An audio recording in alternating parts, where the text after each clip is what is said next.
Hello guys, welcome to our channel English Urdu tutorial. तो आज हम लोग इस वीडियो में बात करने वाले हैं क्लास 10 लाइफ साइंस का बहुत ही इंपॉर्टेंट टॉपिक है। टॉपिक का नाम है मिलर एंड यूरेज एक्सपेरिमेंट। तो ये एवेल्युएशन का चैप्टर है, एवेल्युएशन का चैप्टर से लिया गया है। तो एवेल्युएशन का चैप्टर का मैं डेफिनेशन बता रहा हूँ, आप लोग जरूर देख लीजिए। तो मिलर एंड यूरेज एक्सपेरिमेंट जो है ये क्या है, इसको जो है मिलर ने एवेल्युएशन के सिलसिले में जो है ये एक्सपेरिमेंट किया था। तो चलिए देखते हैं कि एवेल्युएशन का डेफिनेशन क्या है। तो सबसे पहले मिलर एंड यूरेज एक्सपेरिमेंट को जानने के लिए सबसे पहले हम लोग इस वीडियो में एवेल्युएशन को जानना होगा। तो एवेल्युएशन क्या है देखिए, तो वह अमल जिसके जरिए सादा और मामूली साख्त वाले जानदार से एक लंबे अरसे में आस्ते आस्ते ज़्यादा पेचीदा साख्त वाले जानदारों की पैदाइश होती है, इसे जानदारों का अर्तका या एवोल्यूशन कहते हैं। मतलब ये वह अमल है, वह साइंटिफिक प्रोसेस है जिस प्रोसेस के जरिए सादा और मामूली साख्त में एक सिंपल जानदार से एक लंबे अरसे में आस्ते आस्ते ज़्यादा पेचीदा, मैंने कुछ साल बाद, कुछ अरसे बाद, कुछ टाइम बाद जो है आस्ते आस्ते वही जानदार ज़्यादा पेचीदा साख्त वाले जानदारों की वजह मैंने बहुत ही कॉम्प्लिकेटेड एक जानदार मैंने एक अलग किस्म का जानदार की पैदाइश होती है। इस अमल को हम लोग अर्तका कहते हैं। तो हम लोग जैसे कि पहले ज़माने में इंसान जैसे बहुत ही अलग था, बंदर के जैसा था, अपने जिस्म पर बाल थे, तो वो खूबसूरत नहीं था। लेकिन अभी का इंसान अलग टाइप का है। तो ये जब उस इंसान से, पुराने ज़माने के इंसान से अभी का इंसान से जब कंपैरिजन करेंगे तो क्या होगा, बिल्कुल अलग दिखेंगे। तो यही जो तब्दीली है, इसी को क्या कहेंगे हम लोग, अर्तका कहेंगे। तो सबसे पहले देखिए, यहाँ पर हम इस एक्सपेरिमेंट को जानते हैं। तो इस एक्सपेरिमेंट को जानने के लिए तो यहाँ पर दो साइंटिस्ट है, एक है मिलर एंड यूरेज। तो उसने एवोल्यूशन के मुताबिक उसके सिलसिले में जो है उसको साबित करने के लिए, उस प्रोसेस को समझने के लिए जो है एक एक्सपेरिमेंट किया था, एक तजर्बा किया था, जिसको हम लोग मिलर एंड यूरेज एक्सपेरिमेंट कहते हैं। तो वो एक्सपेरिमेंट क्या, देखिए एवोल्यूशन के सिलसिले में, मतलब ये अर्तका के, एवोल्यूशन का उर्दू होता है अर्तका।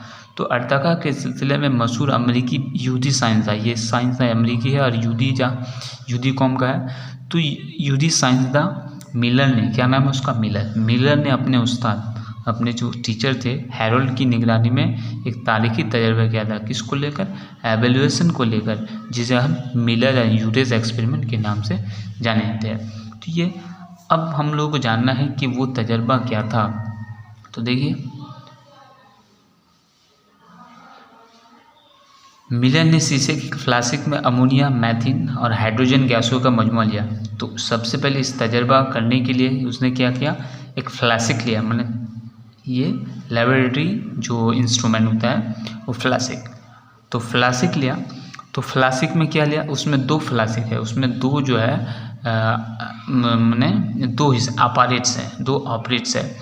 तो एक ऑपरेट्स में फ्लास्क के एक हिस्से में जो है अमोनिया, मैथिन, हाइड्रोजन गैसों का मजमूआ, मतलब इन तीनों का मिला हुआ है, इन तीनों को एक जगह मिलाया। फ्लास्क के दूसरे हिस्से में उबलता हुआ पानी था, और दूसरे हिस्सा में फ्लास्क का, उस इंस्ट्रूमेंट का जो दूसरा हिस्सा है, तो उसमें क्या था, उबलता हुआ पानी, मतलब बहुत ही गर्म पानी, जो पानी भाप पैदा कर रहा था। गैसों, अब देखिए गैस वाले फ्लास्क जिसमें गैस रखे गए, उस फ्लास्क में बिजली के स्पार्क पैदा किए जाते हैं, मतलब उसमें करंट जो है दिया जाता था, बिजली जो इलेक्ट्रिसिटी जो है वो उसको दिया जाता था। तो देने के बाद क्या हुआ, सबसे पहले हम लोग जाने कि एक फ्लास्क में गैस लिया और दूसरा फ्लास्क में उबलता हुआ पानी लिया। तो जिसमें गैस लिया उसमें बिजली पैदा किए जा रहे थे, उन्हें बिजली का शॉट दिया जा रहा था। तो एक हफ्ता बाद देखा गया कि फ्लास्क में कई किस्म के एमिनो एसिड पैदा हो गए। तो कई दिन बाद, इस तजर्बा करने के बाद कई दिन बाद देखा गया कि वो कई किस्म के एमिनो एसिड पैदा हुए। क्या हो गए, अब एमिनो एसिड जानते हैं हम लोग, प्रोटीन का क्या है, वो यूनिट है, प्रोटीन का क्या है, इकाई है। तो क्या देखा कि कई दिन बाद जो है वो एमिनो एसिड, वो मैथिन मिल करके क्या बन गया, पानी और इसकी वजह से, इलेक्ट्रिसिटी की वजह से क्या बन गया, वो एमिनो एसिड पैदा हो गया। तो ये एक हफ्ता बाद देखा गया। तो उसके बाद क्या होता है, अब नेक्स्ट स्टेप में ऑब्जर्वेशन में क्या होता है देखते हैं।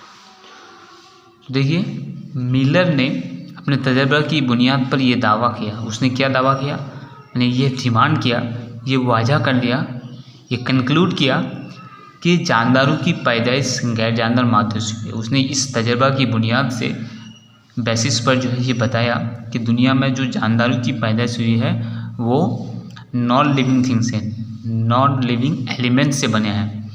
इसने कहा कि इब्तिदाई दिनों में हमारी ज़मीन की फ़िज़ा में O2 नहीं थी। इसने इस तजर्बा की बुनियाद पर कहा कि जब ये दुनिया बनी थी, हमारी ज़मीन बनी थी, उस वक्त जो है हमारी ज़मीन की ऊपर हिस्सा में जो है ऑक्सीजन नहीं था जैसा कि अभी है, बल्कि इन दिनों फ़िज़ा में क्या था, हाइड्रोजन था, मीथेन था, अमोनिया था, पानी के भाप से बनी थी। इन चीज़ों से क्या है उस वक्त फ़िज़ा बनी थी, जिसमें बार बार बिजली की कूंदती थी। इसमें बिजली का बार बार आपस में ये जो अमोनिया मीथेन इसका जो मॉलिक्यूल है आपस में टकराने की वजह से बिजलियाँ कूदती थी, मतलब बिजली पैदा होती थी। और पूरा माहौल वैसा ही था जैसा उसने अपने तजर्बा के लिए इस्तेमाल किया था। किसने? जैसा कि मिलर ने अपने तजर्बा में एक्सपेरिमेंट में किया था, सेम वैसा ही माहौल था उस ज़माने में। और इस तरह इसने ये तजर्बा की जरिए अपनी बात को साबित किया। और इस तरह से इस तजर्बा की क्या साबित किया कि ये साबित किया कि दुनिया में जो जानदारों की पैदाइश हुई है वो गैर जानदार माध्यम से हुई है। तो इस तजर्बा के जरिए उसने ये साबित कर दिया कि एवोल्यूशन जो हुआ है, ये जानदार जो बनी है ये किससे बनी है, गैर जानदार माध्यम से। तो देखिए ये अब अगर समझ में आए तो ज़रूर लाइक एंड कमेंट करें।